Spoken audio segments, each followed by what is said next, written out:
What is good? We're back.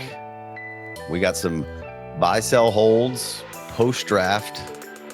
These guys kind of won that nobody got drafted in these positions, so we want to take a look at them. We got some running backs. We got some wide receivers. We're going to talk about Chase Brown. We're going to talk about James Cook, DeAndre Swift, Keon Coleman, Tony Pollard, and maybe a little bonus guy at the end for your pleasure. Now, nobody came in and really took anything away from these guys, so they might have seen a value uptick. Some of these guys were left for dead.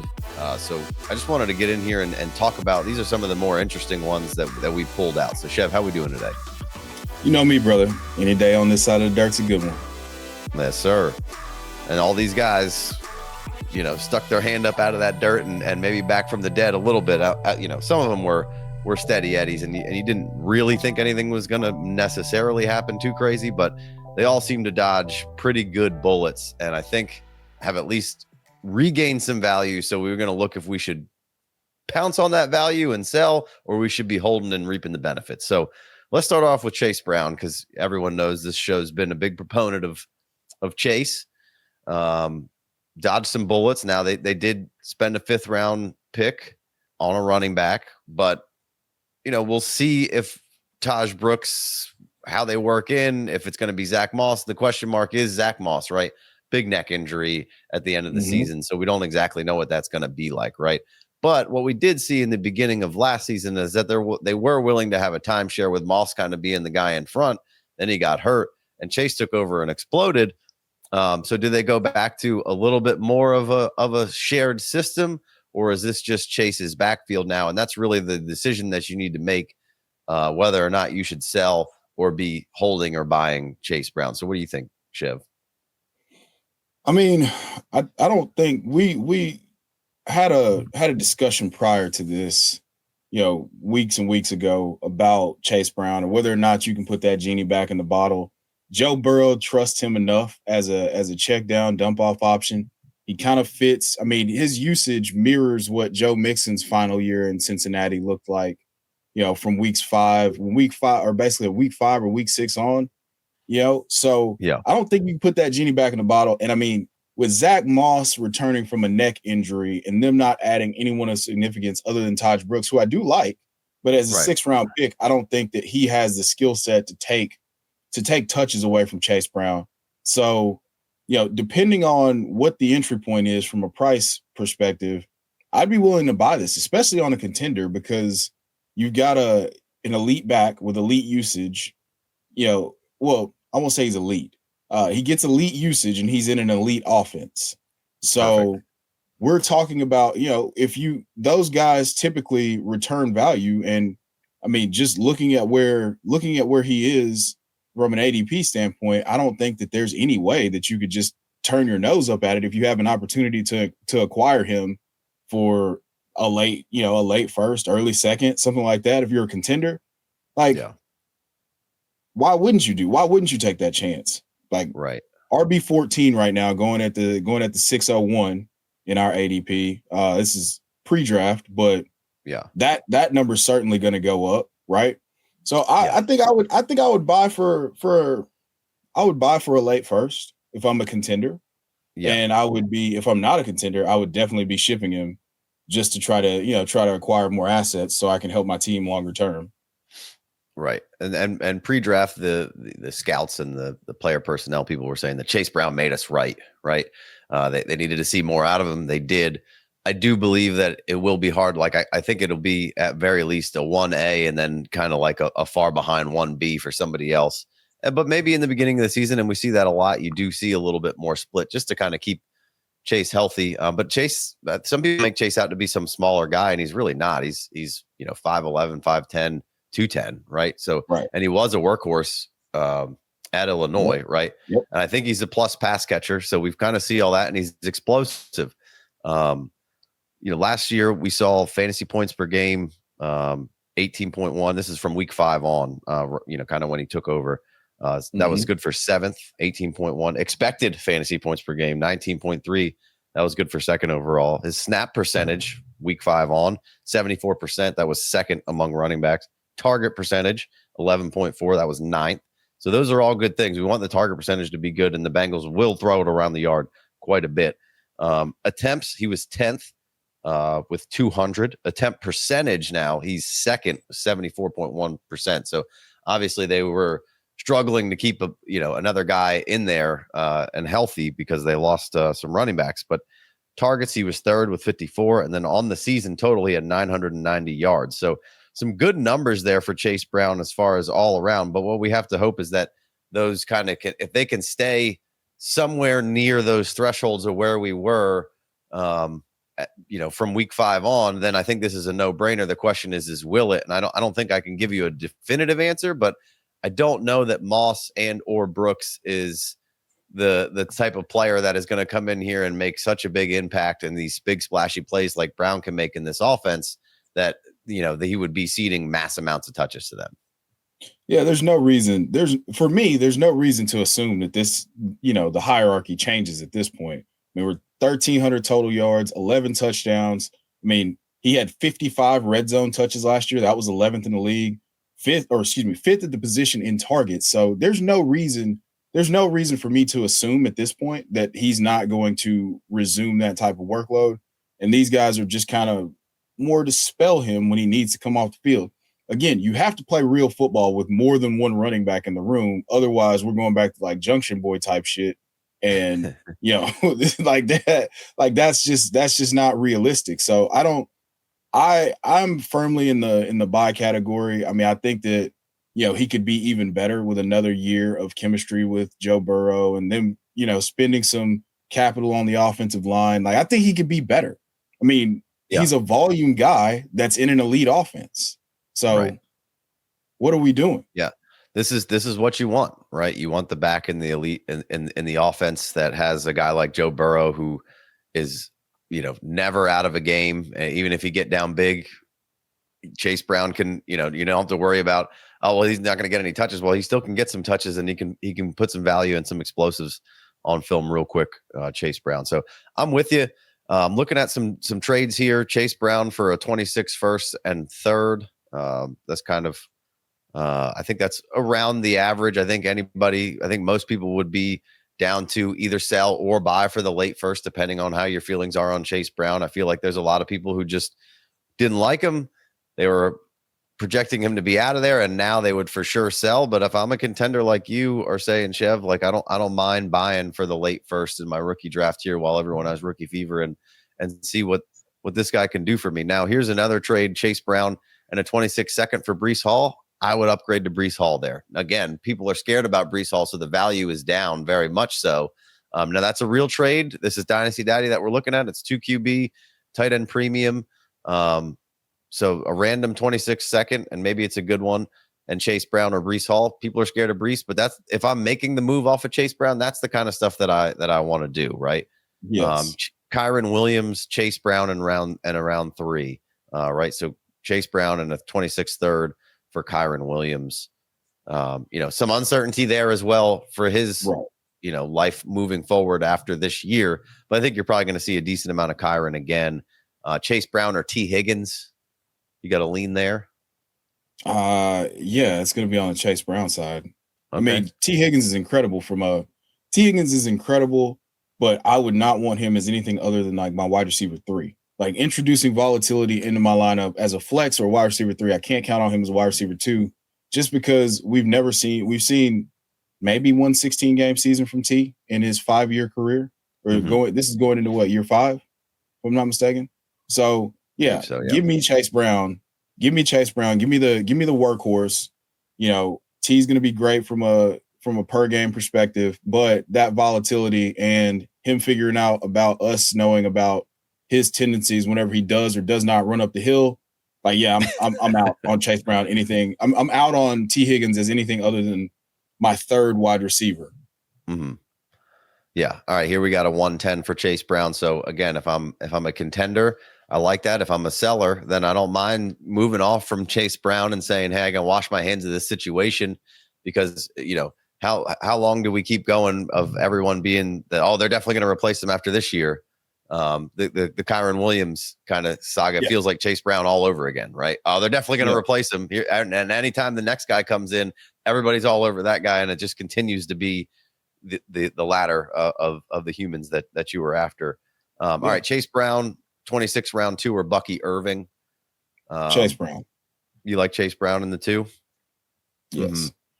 Yeah. I'm okay. I'm okay going either way there. I don't mind. I'm fine. Yeah, I'm fine. I mean, we all think, everybody that knows me thinks that I just hate Bucky Irving because I was so heavy on Rachaad White last year. But I give me Chase Brown in this scenario. Again, clarity of role. Now, Bucky Irving's going to have the first crack at being a starter, but what does that look like from, is that, 300 touches? Like, what's Rachaad White's share? Now, they didn't add anyone in the draft either, but you still got another year of Rachaad White and what that distribution is. And we still have yet to see Bucky Irving play more than 50% of the snaps. So, is it still just a massive opportunity where, defenses don't adjust and he's just getting the ball every time he's on the field? So, yeah, give me Chase Brown in this scenario. Yeah. Bucky extremely efficient last year, and we'll see if that can continue on. I don't have a strong lean on that one. It's not. That's how you know it's a solid trade. Right. And exactly. If I'm getting a 2 on top of a workhorse that's in a similar situation with more clarity and less questions, I would take that. Mm-hmm. Yeah. All right. And getting out of here and going on to the next guy, we got Chase Brown and Anthony Richardson for Saquon Barkley. That's, if I'm a contender, it's easy Barkley side, right? I mean, that's a smash trade. Really doesn't matter any which way I'm going there. And that's kind of what you get when you look at all the trades through the databases. There's but here's Chase Brown for 2-3, right? So in this that's a little low. That's tight end premium. So is it not? No, I mean, that could be, that could be Higgins, that could be Trey Harris, that could be, it could be those guys. So it's on the clock. I could see how somebody was like, all right, well, I would like to re-roll on, whatever rookie wide receiver, or, by some miracle, Caleb Johnson slipped.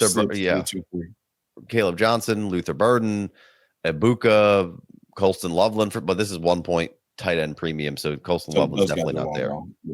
But so yeah, there's some Chase Brown fodder for you and some trade ideas.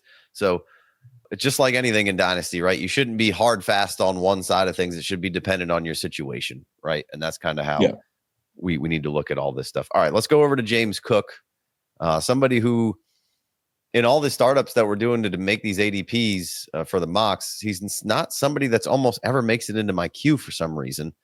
And maybe after this conversation, I'll feel a little better about that, or feel like I'm right on the right track. So what's your thoughts? No back added really to the backfield there. They still have Ty Johnson. They still have Ray Davis, who I like Ray. I think Ray's a solid player. And Ty Johnson made some excellent plays, a good third down back. James Cook can kind of do all the things that both of those guys can do. Obviously super efficient with the touchdowns last year. And that really, I think, has helped prop the value up. Do they get a deal done with Cook kind of heading into the last year of his deal? I don't know. It would seem like they should, and Josh seems willing to take less money to keep guys around. But this offense and the style that they're building it in seems like you probably at least need to keep a guy like Cook around for the deficiencies of, basically, and I like Khalil Shakir, but you got Khalil Shakir and Curtis Samuel and Palmer, and you just added Elijah Moore, and then you just have Keon, who we'll talk about in this episode, who's kind of like the one different guy. It seems like all the rest of those guys are kind of Spider-Man memes, right? Yeah, you, me, you, slot, right. Slot. Yeah, which is cool, and it seemed like, hey, they're making it work, and maybe they've cracked the code, and this is how Brady wants to run that offense and whatnot, and they were pretty solid last year, so I can't really knock them. But Cook is somebody who I think I'm on the sell side here. Let's dive into it. What do you think about Cook? Unfortunately, I've been a big James Cook proponent, and his usage, kind of mirroring his older brother's early career usage is chef's kiss. Now, this is one of the run heaviest teams in the entire NFL. They had 32 rushing touchdowns last year. Josh Allen's rushing touchdowns are the only thing that seem to be secure. So James Cook hitting 18 is kind of, I mean, we got the outlier. So we went from one extreme to the other. We went from him scoring 6 total touchdowns on 280 some odd touches, in 2023. And then this year he gets, they bump down the touches a little bit and then the touchdowns go through the roof. The truth is likely somewhere in the middle. If that 32 number as a team comes down, it's coming out of his total, right? So we know Josh Allen is their goal line back. And so for when we're talking about bell cow usage, he has it between the 20s, but we also know that there's zero chance that anybody's getting the ball on the goal line besides Josh Allen. So I have to be on the sell side, even though I believe in the talent. And I don't think that we've scratched the surface of what he is as a pass catcher. That's what he was supposed to be coming out of Georgia. Right? Yeah. So 100%. With 32 receptions, like we're not even scratching the surface. 32 receptions, and you've got a bunch of the same guys in the wide receiver room outside of Keon. Like, why are we not using him more in the pass game? If we can make up for the likely regression from a touchdown perspective and get him catching more passes, I would be more on the hold or buy side. But we can't bank on him scoring 18 touchdowns again. Can't bank on them having 32 rushing touchdowns as a team again. That just doesn't seem like clean process for me. So I have to be on the sell side here. Yeah, and we'll look at some what were there some price points on here, but like you mentioned, it attempts 207. That was 19th for running backs. Attempt percentage 45.2. That was 28% or 28th for running backs, right? Rush yards per game 63.1. That's 18th. Now yards per carry 4.87. That was 7th. Fantasy points per game 16.7. That was good for 11th. Expected fantasy points 202.2. That was 22nd. Snap percentage 48%. That's 38th out of running backs. Targets, and that's the big one that we just kind of all looked at. And then when you look at the attempt percent being at 28%, or the attempt percent being at 45% and being 28th, and then the targets only being at 38 and 32nd overall, and the target percentage is 7.7. That's 39th. None of those make any sense to me. So the TDs clearly really prop that up, and you painted a good picture that if something's got to give, it seems like that would be more volatile would definitely be the TDs. Now we can make up for that with some passing, but I don't know if that's guaranteed, especially because they just keep adding all the guys that I feel like are going to probably take up some James Cook pass catching. Yeah. Right. Exactly. So, yeah, no, dude. I mean, so we go from 2022, his rookie year. I mean, we didn't see very much usage, but we're talking about 112 total opportunities, 3 touchdowns. Then we go to 280 total opportunities last year, in 2023, 6 touchdowns. And then we go to about 240 opportunities and we go to 18 total touchdowns. So which one of these do you feel like is the outlier here? Right. Yeah. I love James Cook. Like I said, with you, like we were Dalvin Cook people before we were James Cook people, and he's upheld the name in a tremendous way. But go ahead. I just can't. I can't. It doesn't make sense. Maybe we're better off if they don't sign James Cook and let him roll out, and we can get him in a different spot with a little bit more stable usage, right? Yeah, a quarterback that's less mobile, more statuesque, more likely to dump off. I mean, the reason that Chase Brown is so, I'm in a different camp with Chase Brown is because he had 54 receptions. That's outstanding for a running back. 32 receptions is okay. It shows you that he probably can do it. And again, this is a guy in college. That was what his calling card was supposed to be. So, right. But I mean, the Bills favor the slot receiver for those easy button targets. So I don't know that it's going to happen with James Cook as a pass catcher in Buffalo. Right. And if Kincaid can bounce back to where he was his rookie season target wise and receptions, even more, you know what I mean? So, for me, James Cook, if I'm looking to sell, I'm looking to get a foothold and kind of, move up if I can and add a pick to it and kind of go up in Or, I mean, quite honestly, and maybe I go down to like Kenny Walker and, see if I can get a little bit of plus on top of James Cook. And you could shout at the TV or whatever you're watching this on and say, that guy hasn't stayed healthy. I mean, yeah, obviously he hasn't. But we can't really predict health. It's been some groin injuries and a sports hernia, little ankle tweak here and there, but man, he was great at portions of last year. If they can get this line a little right, and I like the direction that they're heading Seahawks wise, and I think whether Kenny gets traded or Charbonnet gets traded, there's some conversation about maybe one of those guys getting moved. It doesn't really bother me. I think Kenny's one of the best actual just ball carrying. Like he's like the new Nick Chubb of torch carrying of like pure runner. But like we saw him catch 43 passes last year after being told for years that he couldn't catch passes. Right. So he's expanded upon his skill set. We just got to see him stay healthy. That's it. That's all. Yeah. Yeah. So here's a couple James Cook trades. James Cook or Chuba Hubbard? Give me Chuba. Right. Yeah, you got. So if I'm going there, I would have had. That's a trade that just went down straight up. That would be like something that I feel like I should be getting something on top of Cook for value standpoint, where those guys are being drafted a little bit. I would have tried to pry at least a second out of the Chuba side there. See what could happen. I mean, so he's about a round and a half ahead of Chuba, right? On our in our ADP. So I'd agree with you, but yeah, I'm on the Chuba side of that. Yeah, I feel like an offense ascending and his touches seem a little more guaranteed than. Bryce Young ain't the goal line back. Right. Chuba is. All right. Here's James Cook for Travion Henderson. So if you want to trade around in the draft, maybe that's around 1-4, but this is post draft apparently. So James Cook traded straight up for Travion. You're setting the clock back a little bit. I'm fine with that. I don't mind that. I'd probably trade James Cook out. Yeah. I'd probably trade James Cook out for the top couple running backs in this draft without blinking an eye. So that's James Cook for the 105 to 107, essentially. Yeah. For a lot of people, for sure. Yeah. I'm fine with that. Yeah. That's a good enough return for me to where I could, I'm getting younger at the position. I'm getting more, I have more years on a rookie deal, and thus a little bit more clarity of situation for me. Yeah. There's another couple trades in here with Breece Hall moving Cook. This one is, let's see, Christian Kirk, James Cook, and a 2026-2 for Breece Hall. Christian Kirk, James Cook, and a 2026-2 for Breece Hall. Yeah, let me do that all day.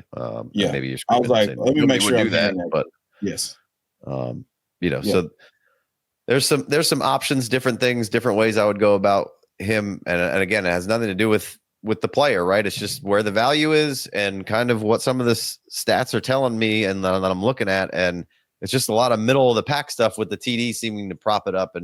And we could offset that with some different things, but it just, the probability and likelihoods of that happening, it seems like there's a lot of stuff in his way to kind of offset some of that stuff. I agree. I mean, the thing is, the more that we get removed from his college profile and the things that we thought he was good at don't happen, the less likely they are to happen. Not saying that they can't, just saying that we once we have a pattern of usage, it would be stupid to continue. And I'm not calling anyone stupid. I'm just saying it would not be intelligent process to assume that all of a sudden, like the grass is going to be greener and they're just going to decide, oh yes, let's throw James Cook. Let's give him 90 targets. Yeah. Now, if he moves into a different team and a different role and being, hey, I'm for sure the guy, and they got a different quarterback situation and offensive. I was kind of hoping Joe Brady would get a job somewhere else because I kind of wanted to see this, operation shift a little bit and see what we could do there, but it didn't happen. So maybe James Cook going somewhere else would be better off for the way we feel about him from potential production standpoints on an offense. So, all right, let's move on to DeAndre Swift. This is probably one of the biggest winners here that I don't think anybody really knows what to do with, right? I think a lot of people are saying, hey, you had value when he was at the Eagles for a minute. You might have been able to get a late first at times, and then value went down, and now he's on the Bears. And then there was a couple of weeks that was really good last year when they switched some things up off of Shane Waldron, and they were kind of using him how you think Swift should be used, kind of out in space smartly. getting him to operate in the area where, he fits best. We've also seen the current coach kind of cast him aside, but also didn't address anything, right? Monangai is the only player that was brought in, and I believe that's a 7th round draft pick, right? And I like Monangai. I think, very good, shifty, missed tackle breaking, good, solid RB, not anywhere near where Swift is in the explosion home run hitting category. And then they have Roshan, right? Which, if you're asking me to pick one thing out of this thing, it's like I'm just going to take the cheaper shots on the Bears offense. Although DeAndre Swift really hasn't climbed terribly high, but he was certainly left for dead because everybody thought that there was a running back coming in here, and they didn't. So now we have a decision to make. Do we take the little bit of comeuppance that we've had here and finally get rid of DeAndre, or do we roll the dice? Because there really isn't a bigger. This could be just a absolute hammer of a home run points wise in your lineup. I mean, we're talking like you're speaking the words of truth and power right now. So in a broken offense, he finished 13th in weighted opportunities with 233. He was top 10 in the league in carries, 15th in targets. 10th in receiving yards amongst running backs. All of these things, and now he's in an offense with Ben Johnson. So I would almost have to be in. Now there is still the fear and trepidation of, do they add a running back of significance? Are they going to go after Nick Chubb? Are they going to go after some veteran who we know ETN or Kenny Walker or yes. Or do they trade for somebody? Breece Hall, right? Breece Hall Breece Hall seems like he would be great for there, right? Right. So if you're a DeAndre Swift denier, like a lot of people are, this is an opportunity this is a dead cat bounce, as they call it. So you need to get out of this business as quickly as possible. Now, if you're someone who has a little bit of depth and you want to take a swing on something that could be, that could add tremendous value to your lineup, this is the guy, because he's still not going to be, you're not going to have to pay out the nose to get him onto your squad. A mid to late second in 2025 could probably get it done. If your team looks kind of middling, a 2026 second could probably get it done. If he's going for anything more than that, I'll be shocked. And I just, if you're going to make a run at it, there's no better guy to take a swing at than a running back that's in what we contend to be, an elite offense. They upgraded the offensive line. Caleb's going to be better than he was last year. We know what Ben Johnson is as a play caller. So, whether or not he's a leader of men and a great head coach, we don't know, but we know he can call plays. We know that without question. And he's familiar with DeAndre Swift. Now, I mentioned something that we talked about previously, and I don't know if it's 100% accurate. Like, obviously the organization traded DeAndre Swift. We don't know how Ben Johnson feels about him, and he didn't damn him with faint praise or throw a veiled shot at DeAndre Swift like he did DJ Moore. And that's something that I've kind of come around on the last couple of days, is he didn't say anything about their running back room or being unhappy or they're always going to say the right things, like, hey, it's competitive. We wanted to add Kyle Monangai because we felt like he adds a presence to the room or whatever, but they didn't say that they don't like DeAndre Swift. So to me, if you're going to take a swing, I don't feel like there's not a better guy at the position to take a swing at for cheap right now. Yeah. Like you said, well said on a lot of those points there. We don't know if Ben can be a head coach, but we do know that he can call an offense, and what is going to be at just a premium in this configuration of this offense is space, right? They just have, you're just going to have to guard every single blade of grass. And DeAndre Swift is somebody who is just super dangerous in space. Maybe not the best between the tackle grinder, but like you said, even throughout this offense last year, where people thought it was absolutely terrible. He was getting pretty good usage. They've hopefully at least upgraded the O-line a little bit, which was absolutely terrible. Yeah.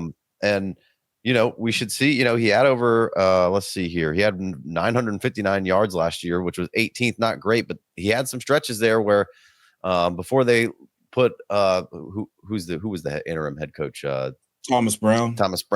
When he was just calling plays, like they put Swift in a good position to score fantasy points and help the team. So it's super interesting. There's a lot of trades out here for twos, which you kind of mentioned. That's probably around the accurate price point. Is a 26-2 or DeAndre Swift. There's a 209 or DeAndre Swift. There's at that point, another 2026 DeAndre Swift. Right, 2026 to DeAndre Swift. Jordan Mason or 212 and DeAndre Swift. Another 26-2. Mason Taylor in half point tight end premium, which is a second round pick this year for the most part. Tyrone Tracy or a 26-3 or DeAndre Swift. Yeah. I'm buying in at that price point. He's going to be my flex.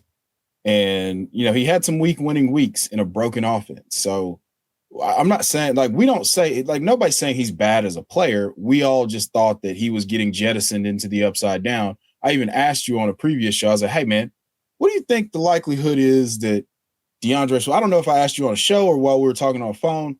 What do you think the likelihood is that they add someone in the draft? And we said about 85%. I was like, honestly, I think I agree. But we landed in that 15%. So if you're a DeAndre Swift denier, you can get out now. You can get out now for way, way, way, way, way more than what you could prior to the draft. And if you want to take the swing, it's a little bit more expensive than it was, but it's still worth it, in my opinion. Yeah, it's still not crazy. And there's, Rashad Bateman in a 2026 3 or DeAndre Swift. Like most of these trades, I'm on the Swift side at this point to take a shot. And now, again, it all depends on where you're at with the team. If you, hey, I've been holding DeAndre Swift. I'm a rebuilder. I couldn't get anything for him. And now all of a sudden I can get a 26-2 where I can get into the second round here. I understand trading him, right? Because you're like, I don't know where I'm going. I just want to get this. It's a liability. There's a lot of variables here that could go different ways for how Swift could be. So if you're unsure, again, you should probably ship him off. You got some come up, but there's also people out there right now who are they're so excited that he's worth anything that you can probably get rid of him on a low ball offer, which I think, Bateman in a third for Swift is the kind of deals that I'd be sending out to try to acquire Swift on some teams, right? Yes, 100%. I do that all day and twice on Sunday, and I like Rashad Bateman a lot, but you're talking about the third target in a run heavy scheme. This one's kind of fun. Super flex, half point premium, DeAndre Swift or Tua Tagovailoa. Like now Tua is just hanging around in drafts right now. And Swift, like you said, has moved up a little bit, somewhere between rounds, 12 and 10 is kind of where I've been seeing Swift. ADP is not quite out yet for us. We'll have it soon. Maybe by the time you're seeing this. But Tua is way down there. Like I could pick Tua in the 9th and 10th round sometimes. So I kind of actually like, they're both kind of swings. And when Tua is healthy and he plays, he's a solid QB2, man. So I actually kind of like that move quite a bit. He's a solid QB2, and Devon Achane is nearly unstoppable with him in the lineup. Yeah. So all right. Some DeAndre Swift fodder for your pleasure. Anything else on Swift before we move on to Keon Coleman? No, I'm just like everybody else. Like we're all just like on kind of pins and needles.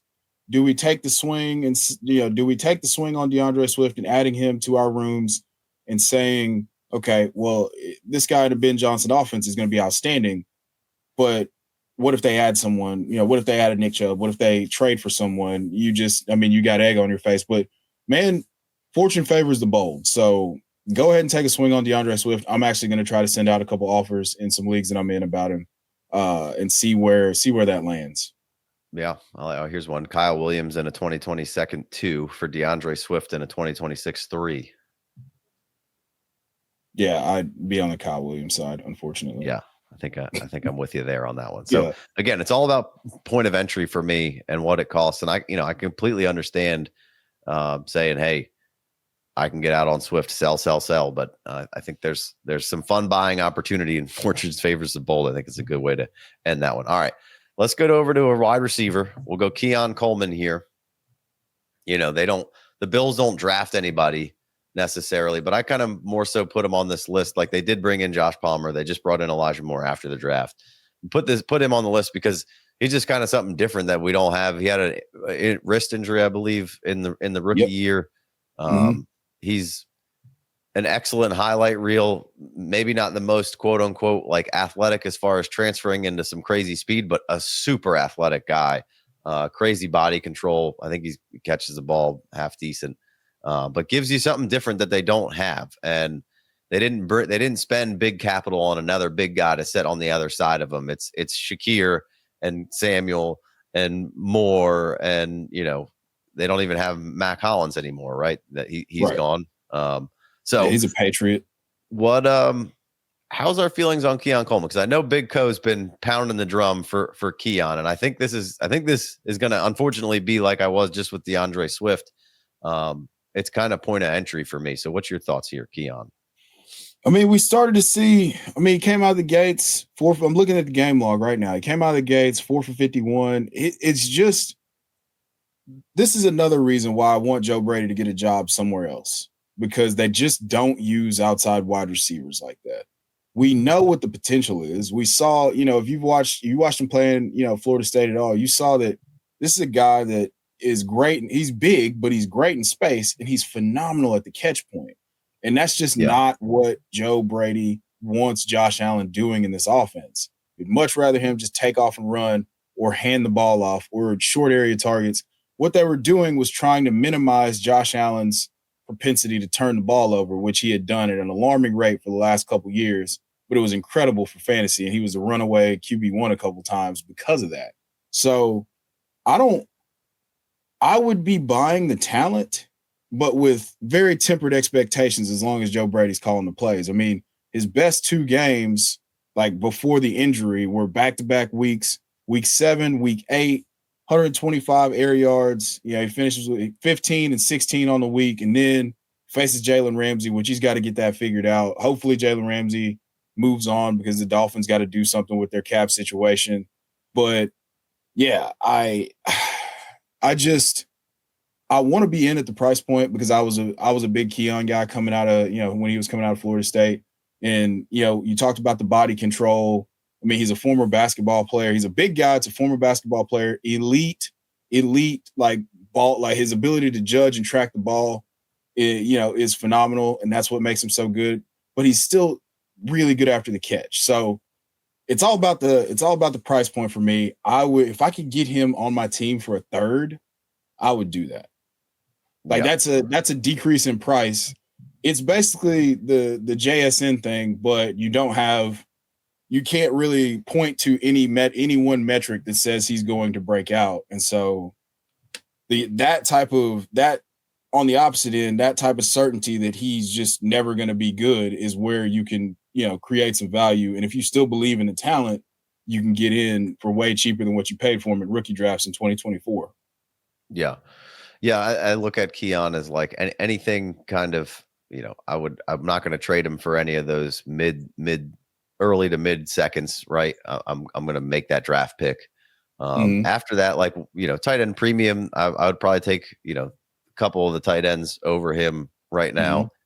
And then it's like, Scattabos and Tutons and all those kind of guys. Would you rather have them or Keon? So it gets pushed down to like a third pretty quickly, like 301 or Keon Coleman. What would you do? I don't mind taking a shot on Keon Coleman at that point. Right. There's a bunch of different, trades on here. He's kind of all over the place. 301 and the 401 for Keon Coleman. I'll take a swing on Keon Coleman at that point, right? Yeah. Yeah. Why would you not? This is a guy that they, this was essentially their first round pick.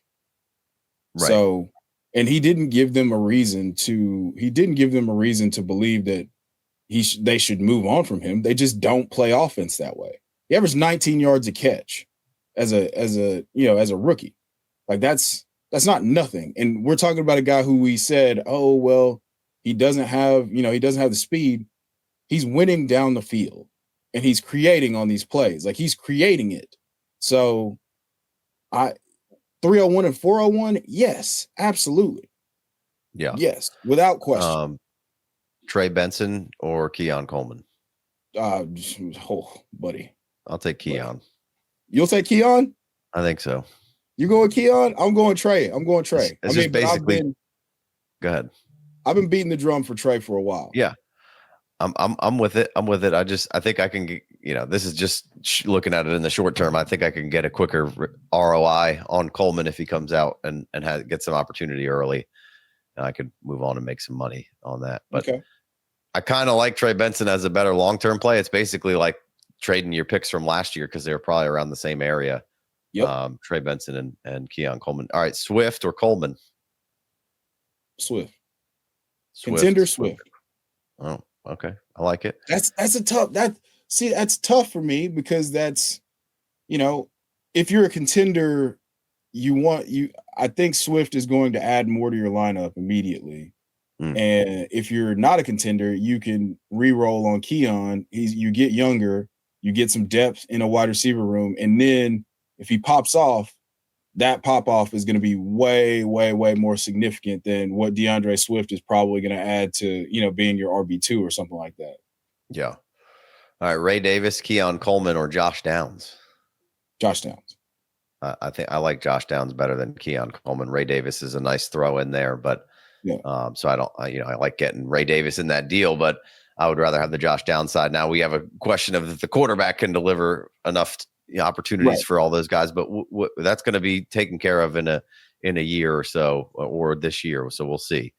I'm with you. I think I'm on Downs on that side. Keon Coleman, 2026 4th rounder, or Zach Charbonnet. I'll take the Keon Coleman side on that one. Yeah, give me Keon, just because we're gonna get, again, you mentioned it. There's gonna be a little bit more if you hit with that. Like, there's people that think that Zach Charbonnet is just gonna win the job from Kenneth Walker. Like, that's a real thing that's floating around the internet right now. I think that's pretty wild. Just shitting me. You telling me? Well, yes, I agree with you. So that's I'm on the Keon side, and that's why it's just like, okay, well, I mean, I guess I'll just take. I mean, going into, like, he was one of the guys that got started to get steamed up before Brian Thomas Jr. became an alien, like midway through training camp, and it was like, hey, this Brian Thomas guy's really, really good. But Keon was like, it was highlights every single day out of training camp of him making contested catches, like off schedule plays, toe taps in the end zone. So I'm not ready to turn the light off on Keon Coleman by any stretch. There's just a couple players that I've been more bullish on because I think their opportunity pays off quicker than if Keon Coleman hits. And I again, there's certainty that they aren't going to change the way that they play offense. And that's where, Keon Coleman's price has been so depressed. Right.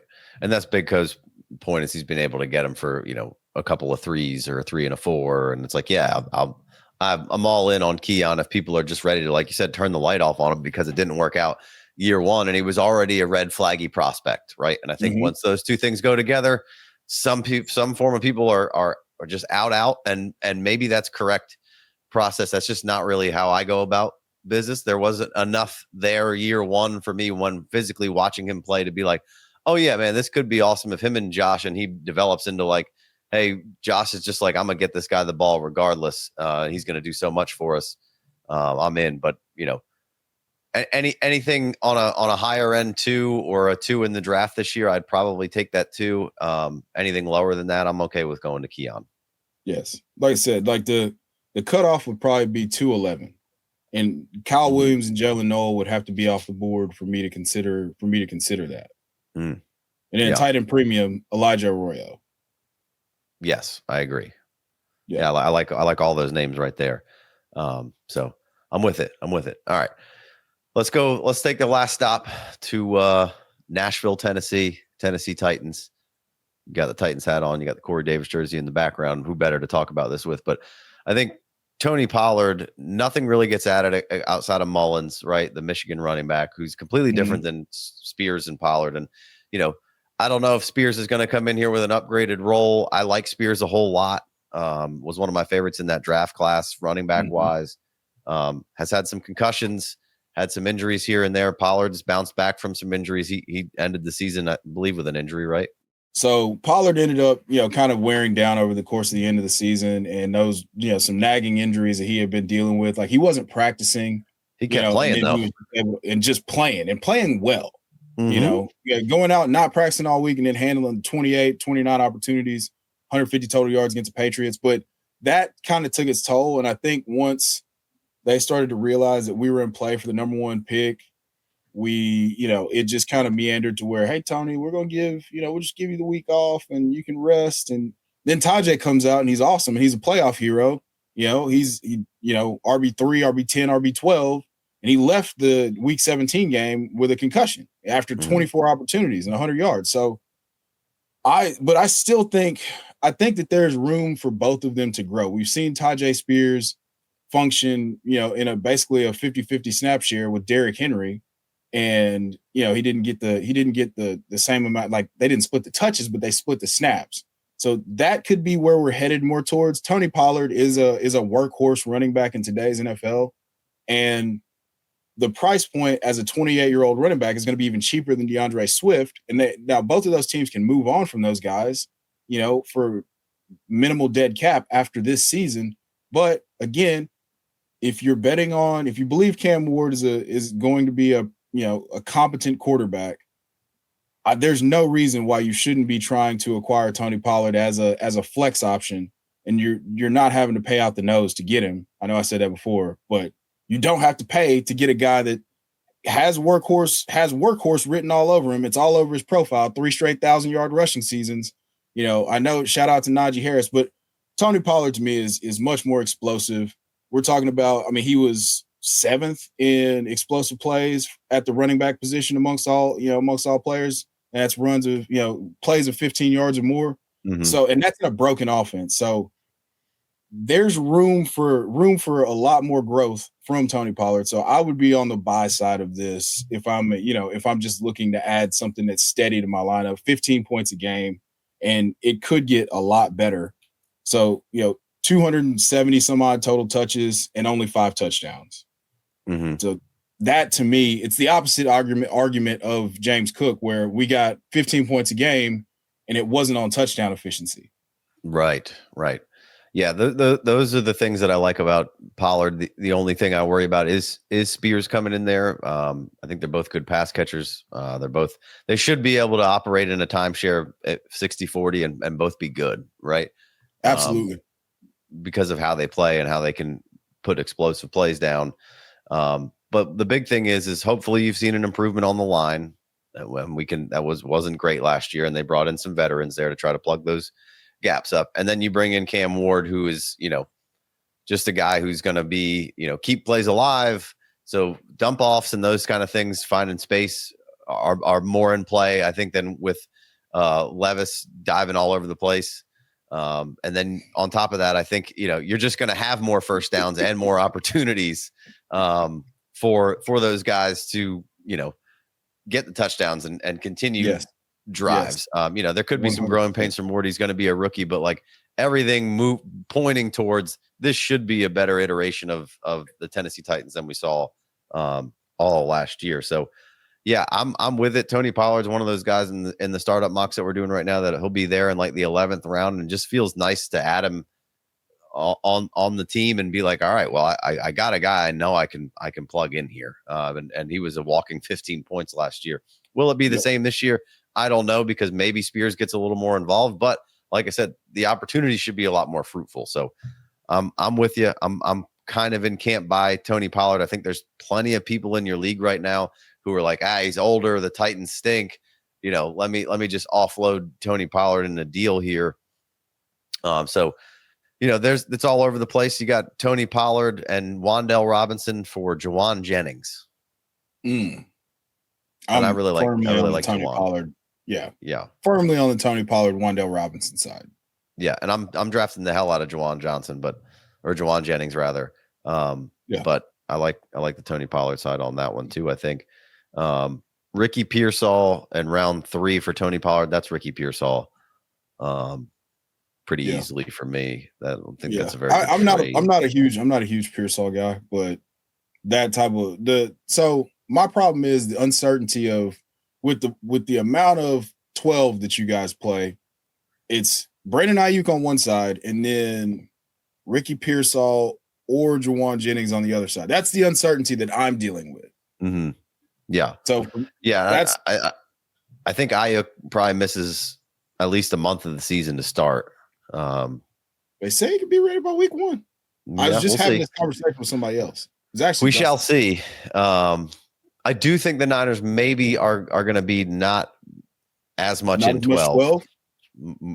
Potentially, maybe from, I don't know. I've been on that theory here from last year of maybe they were seeing a little bit of an offensive switch up from them of how they go about their business. Anyway, I'm with you, but I think there's just you're just giving up too much value there. Pearsall's going many rounds ahead of Pollard right now. So yes. James Conner or Tony Pollard? Tony Pollard. Ooh. All right. I am, man, I've said it now recited the scripture several times. James Conner is coming off career highs in games played, touches, all that stuff.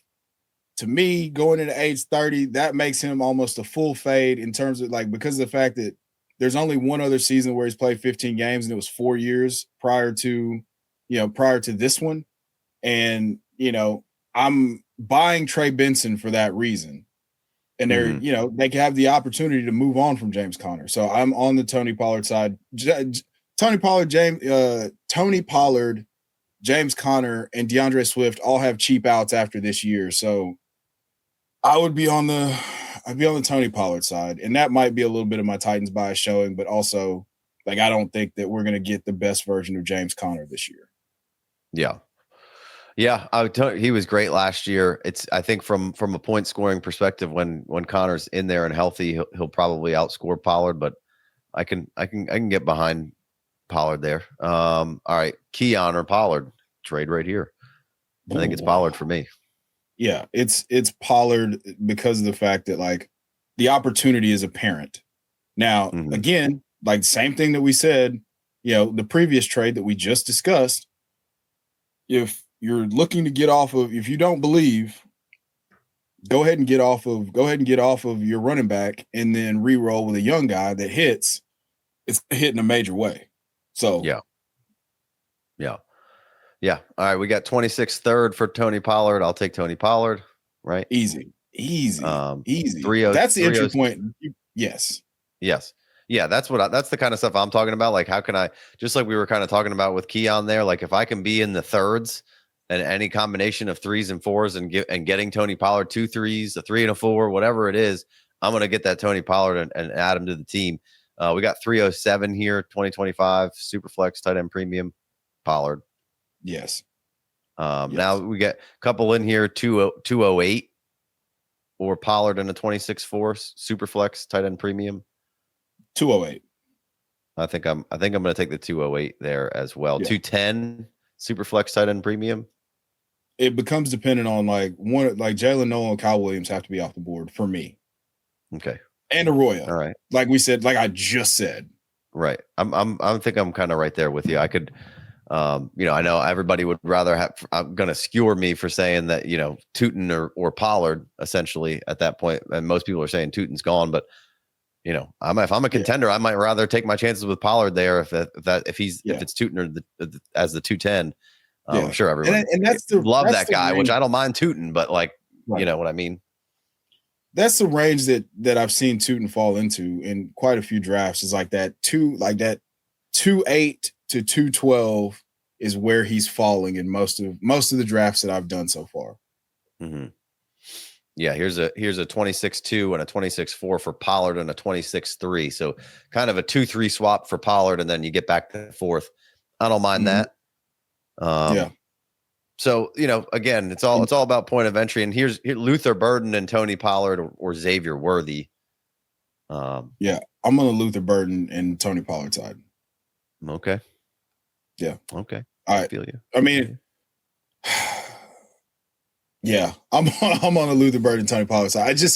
For me, there's a question about how the Chicago passing tree shakes out, but also there's questions about how the Kansas City Chiefs passing tree shakes out in terms of, okay, well, we saw Xavier Worthy doing a lot of the things that we saw Rashee Rice doing. Rashee Rice is going to be healthy. It's looking like his suspension is potentially going to get pushed back another year because that's still in litigation. So if he's coming back to a full-time role, he's 21 points a game in those 3 weeks before week 4 where, Mahomes torpedoed his knee and ruined everything.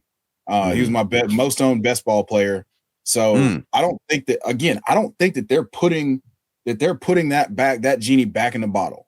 Like, we saw how the offense was functioning with Rashee Rice as a primary target, and that's where it was headed. Throughout, like, I think after week 10 of his rookie year, same thing with Xavier Worthy. Like, they saw a target bump. He was incorporated in the offense. He paced for like 1,400 yards over the back. If you paced out that rookie season, Rashee Rice, and then that picked up where it left off the first 3 weeks of 2024. So I have a few more questions. If I'm getting a guy that I have questions about and a bell cow running back, I'm going to do that. Yeah. All right. Let's go to the last stop here. Staying in Tennessee, not necessarily following the same guidelines as we've been following for this show, kind of almost winners of values in the draft, veterans that didn't get nicked, actually, kind of rose in value. But I did want to mention Calvin Ridley at the end of this episode. And I think you and I share the same sentiment on him right now of really, really interested in acquiring Calvin Ridley right this minute. Now they obviously brought in a third round wide receiver and a fourth round wide receiver. Is that correct? It's 2 fourths. All three fourth round picks. All three fourth round picks were pass catchers. So you had Chim DK. That was 103, like the first pick of the fourth round. Then they picked Gunnar Helm at 120. And then they traded back in to pick A.O. Manor at 136. So all three pass catchers, none of whom do the same things as Calvin Ridley. Chim DK is probably going to come in, be a return guy, and play behind play behind Tyler Lockett in the slot. That's where his bread got buttered. No Diddy in college. And, he's super athletic, and, he's the whole theme of that draft, without going too much into Titan stuff, was just high character guys. He's a captain, does everything the right way, really, won a bunch of people over, impressed a lot of people. So I think but I don't think that anybody there can do what Calvin Ridley does. And so that lends itself to me going back to Calvin Ridley with a competent quarterback is going to be phenomenal.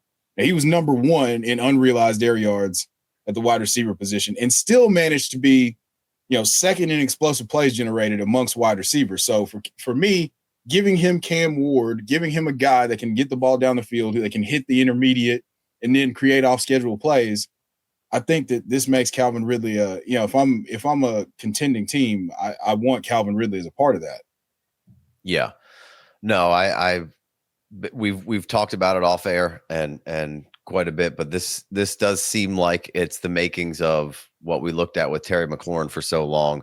Obviously, we've seen Calvin Ridley have a good quarterback in Matt Ryan and put up some good numbers. Then we saw him suspended. We've seen him be with Jacksonville for a minute, and then we saw him over here with a bunch of carousel of different quarterbacks and still be decent. But I think you get in here, and I just feel like he really, really is going to lock in with Cam Ward. I feel like fits very well with how Cam Ward wants to play, and this could easily be 2025's Terry McLaurin. I think like an older guy who we've been last couple seasons we've been fiending for him to get back to where we kind of remember him being or really maximize potential. And I think the role he can have with Keon Coleman, got Keon Coleman on the road. The role he can have with Cam Ward in this offense, I think is through the roof. I think this guy could be a league winner. Calvin Ridley, 2025. I'm putting my name on it for sure. Yeah. 15.8 expected fantasy points, number 1 in unrealized air yards, 4th in air yard share, 5th in ADOT, 3rd in deep targets. Like, we know if you watch Calvin Ridley play football, that he's still really good at football. Mm-hmm. He's not, is he in that same, like, does he have a ceiling like a Jamar Chase or a Justin Jefferson? No. But could we go back to 80 for 1,300 yards and 6 or 7 touchdowns?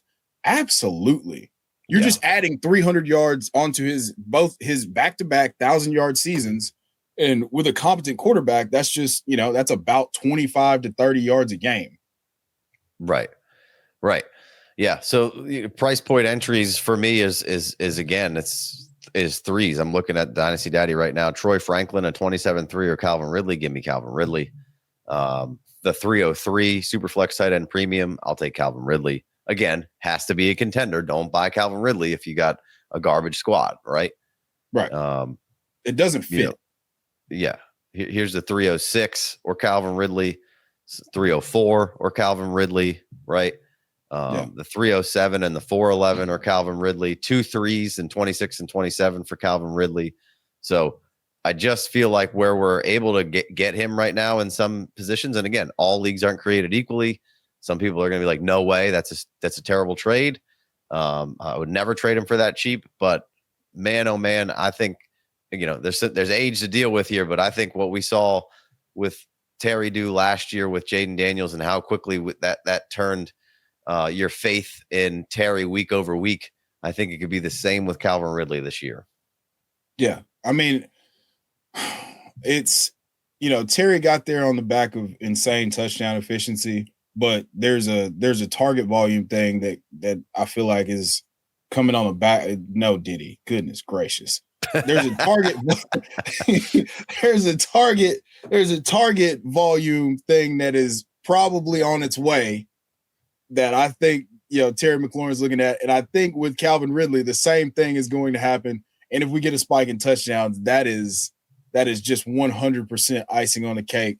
Again, apologies, no Diddy if needed right there. So I'm really, really, really bullish on Calvin Ridley this year for that fact. Most of my dynasty teams where I acquired him coming off the suspension and held or was able to sell for early seconds, I would then be trying to buy if I'm still in contention for, late seconds, early thirds. Yeah. I like it, man. All right, let's wrap this show up. He's at Chev90 on Twitter. You can go find him over there. He's got a link tree for everything you need to find. He's got all sorts of content all over the place. He's out there crushing it in the streets, not just on the FFD, but you can find him other places if you want a little more in his life. And where's the app that we can go download for the season-long rankings competition? League Champ. It's available in the App Store, Play Store. I'm always in the comments. So if you leave a question about the app, you can DM me on Twitter or just leave a comment, under these episodes, and I will 100% answer you and figure out what the issue is. So, we're going to get that going. It's going to be fully rolling by the time, rookie mini camp, like OTAs, team OTAs are up and running, so we can get those in. And there's $1,000 to each winner of each category. We'll have several categories: best ball, dynasty, redraft, $1,000 to each winner. So yeah, we're not asking you for anything. Just sign up, use the app. It's fun. It's easy. I enjoy it quite a bit. Just a free way to compete. Yeah, I like it. If you want some more FFD, you can go to the $5 holler on the Patreon side of things. There's also a free Discord that you can get as well. And you can get in some of these mock drafts. We got ADP.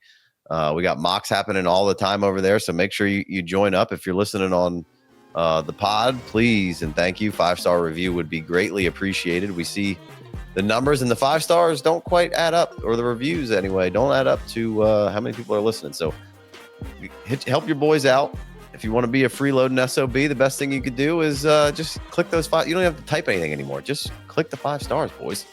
And of course, subscribe on the YouTubes if you're watching that way. That way, anytime we're live or anything happens, goes right to your little fingertips. All right. He's Chev. I'm Casey. We're the FF Dynasty. Peace.